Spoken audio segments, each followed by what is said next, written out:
இம்மாதம் 13ஆம் தேதி தெலுஇந்தானில் நிகழ்ந்த கோர விபத்தில் கழக தரப்பு போலீஸ்காரர்களில் 9 பேர் உயிரிழப்புக்கு காரணமாக இருந்த லாரி ஓட்டுநரான ரூடி ஜுல்கர்னைன் இன்று போலீஸ் ஜாமீனில் விடுவிக்கப்பட்டார்.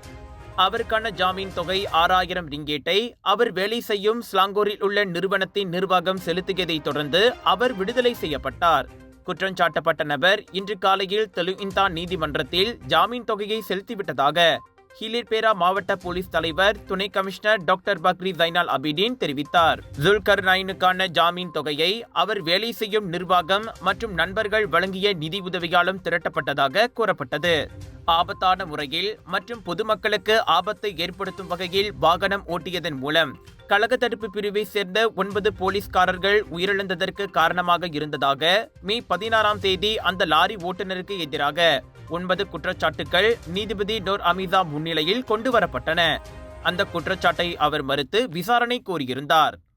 ஜோர் international Indian expo and viral food festival 24 May தொடக்கம் 2 ஜூன் வரை தாசிக் சென்ட்ரல் ஸ்கூடாய் ஜோர் பார்வில் ஹோல்சேல் விலையில் சாரிகள், Punjabi suit, lehenga, wedding collections, kids wear அனைத்தும் உண்டு. ஃபுட் ஃபெஸ்டிவலில் 100க்கும் அதிகமான உணவுகள், panipuri, kunafa, cheese nachos, Indian, western, Arabic என கலக்கலான உணவுகள். சாப்பிட ஒரு நாள் போதாது, திரண்டு வாருங்கள்.